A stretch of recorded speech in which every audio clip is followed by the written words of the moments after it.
Ces quelques grammes vont révolutionner le monde du champagne. Pierre-Éric Joly, inventeur du muselet Y, en est persuadé.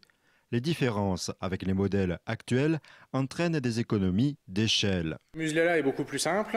Au lieu des 4 pattes, on est revenu que sur 3 pattes et j'ai détorsadé les pattes pour gagner de la longueur de fil. On économise 41% de fil, ce qui représente, juste sur le petit monde du champagne, dans la planète effervescent, on économise autour de 100 000 km de fil par an. Autre idée, remplacer la capsule en métal par un modèle en plastique, clipsable et recyclable. La différence, c'est que fondre de l'acier, il faut 1300-1400 degrés. Nous, on recycle à 200 degrés. Donc simplement, juste pour ça, on a déjà gagné énormément de gaz carbonique, de matière et d'énergie. Le champagne, c'est un produit leader dans le monde des effervescents. On doit bien sûr être en avance sur ce qui se passe et sur ce qui se fait. Protégé par un brevet, le muselet Y a été dévoilé aux professionnels. Mais le champagne fait attention également à faire des économies et surtout à ne pas polluer la planète. Justement, c'est simple. C'est pour ça que c'est génial. Ça fait moins industriel. Et il y aura des plaques au museauphile qui vont conserver aussi ces plaques parce que c'est vraiment très esthétique. La même façon d'ouvrir la bouteille. Donc en fait, le consommateur, il n'est pas du tout perturbé à l'ouverture. Il ne se pose pas de questions. Et ça, c'est essentiel quand même. Beaucoup d'élégance, beaucoup de finesse, oui. Et puis c'est vrai que c'est une touche très moderne quand même. Et ça confère bien à notre produit champagne. Il y a peut-être des choses à creuser et puis voir comment ça tient dans le temps en fait. Et puis ce que je souhaite, c'est que ça aille plus loin. Pressoir, capsule carbone, Pierre-Éric Joly n'en est pas à sa première innovation. Là, il a investi l'équivalent du prix d'une maison. Cependant, il a dû faire quasiment cavalier seul. Tout le monde n'y adhère pas forcément simplement et encore aujourd'hui, on sait qu'il y a beaucoup de travail devant nous pour produire ce muselet de manière importante. Physiquement, ça existe et ça c'est important parce que pendant longtemps, on a discuté des plans, des idées.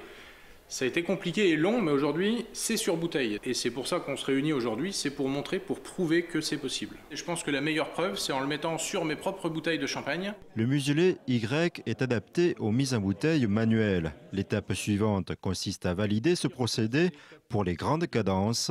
Objectif de cette innovation auboise, conquérir le marché des vins effervescents du monde entier.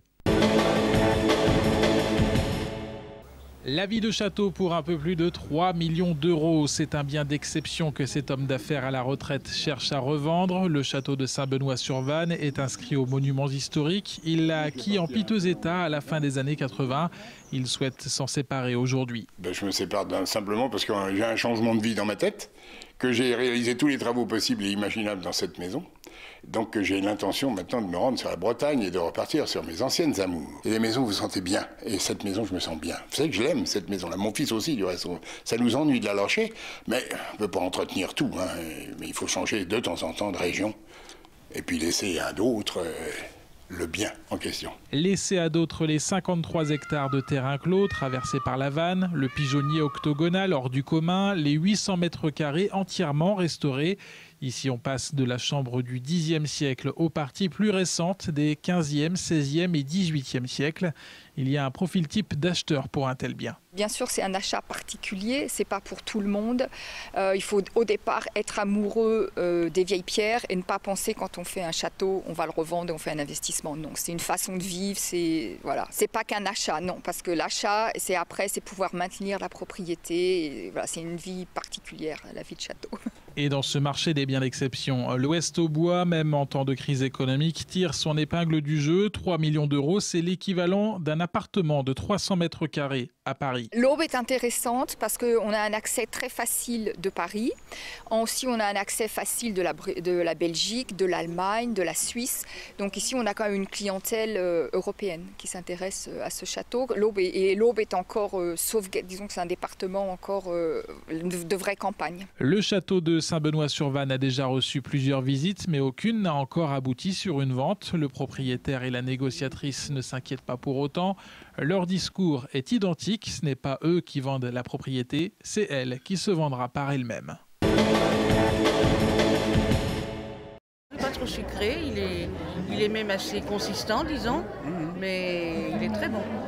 C'est avec un pressoir vieux de plusieurs siècles que ce jus de pomme a été réalisé. Une fois par an, les visiteurs du musée du cidre du Pays d'Aude peuvent assister à ce pressage à l'ancienne. Le premier travail va consister à broyer les pommes, donc avec le moulin à pommes. Cette grosse meule en pierre qui est tirée par le cheval va broyer les pommes. Et d'ailleurs, vous allez certainement entendre, vous avez peut-être déjà entendu d'ailleurs le craquement des pommes. Donc c'est un bruit caractéristique de cassure de pommes. Et donc simplement par le fait de broyer ces pommes, on va déjà préparer la pulpe à être extraite de son jus. Et ensuite, la deuxième opération, bien sûr, va consister à extraire le jus de la pomme, de la pulpe, donc en exerçant une pression permanente sur la pomme. Et à l'occasion de cette 16e édition, c'est Francis qui est au pressoir. Avec un pressoir qui a au moins 200 ou 300 ans, on ne sait pas trop son âge, mais enfin il est plus vieux que nous. Tout ça, c'était un métier que mon grand-père et mon arrière-grand-père ont plus fait que moi. J'ai un petit peu vu ça quand j'étais tout petit. On a une certaine fierté de faire connaître notre coin, notre patrimoine, un petit peu la culture de nos anciens. Voilà, moi c'est ça que j'aime bien. Le jus de pomme qui sort de ce pressoir est beaucoup plus foncé qu'un autre. L'extraction est bien plus longue. Pour Gérard Hoth, ce travail de mémoire est important. Il faut montrer comment il était fabriqué. Je pense que c'est important pour l'information, pour éviter de manger un peu n'importe quoi ou de boire un peu n'importe quoi. Là, vous voyez qu'on ne lave pas les pommes, donc les pommes seront directement broyées, pressurées tout de suite sur place. Donc autrefois, on ne lavait surtout pas les pommes, puisque ça apportait les levures, ça apportait le terroir, ça apportait la fermentation alcoolique derrière, donc rien n'est rajouté à ce stade-là. Environ 500 litres de jus de pomme est extrait dans la journée. Cela représente presque une tonne de pommes qui sont broyées puis pressées.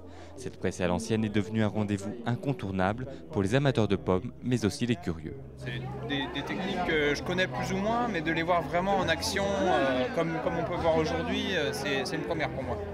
En plus, on a l'occasion de déguster un peu ce qui sort juste du pressoir, et ça n'a rien à voir avec les packs de jus de fruits auxquels on peut goûter dans nos magasins.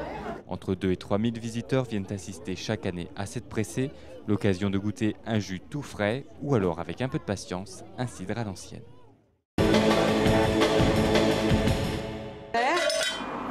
Ah oui, on fait chauffer la semelle. On va faire chauffer la plaque de fond.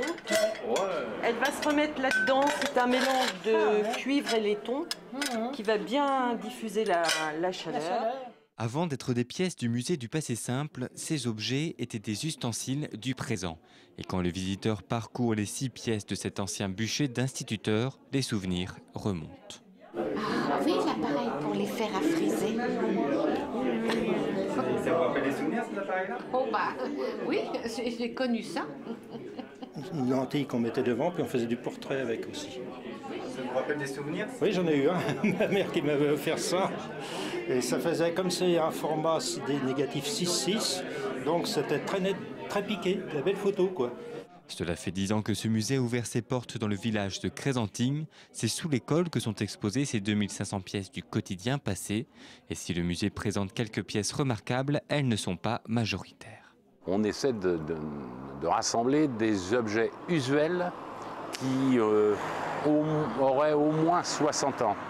60 ans et plus, bien entendu. Mais c'est surtout dans le but de faire revivre le patrimoine de nos grands-pères ou de nos parents, suivant les différentes générations qui passent au musée. Bonjour, bienvenue au musée. Le musée aussi est remarquable, c'est l'un des rares musées municipaux du département. Autour de 250 visiteurs ont franchi les portes de ce refuge pour objets dépassés par le temps. Les objets tournent, on ne laisse pas toujours les mêmes, en fonction des choses qui rentrent, qui ne sont que des dons. Quelquefois, on a des objets qui, depuis 10 ans, on ne sait toujours pas à quoi ça pouvait servir. C'est peut-être un objet unique qui peut-être avoir été fabriqué par un ouvrier pour un travail bien particulier, que lui seul se servait. Alors dans ce cas, on met un petit panneau, c'est quoi ça, et on espère que les gens, un jour, quelqu'un passera et nous dira « je me suis servi de ça et ça sert à telle chose ». Un travail de mémoire pour les bénévoles qui s'occupent de ce musée. Bien qu'obsolètes, certains objets fonctionnent encore, preuve d'un passé pas si lointain.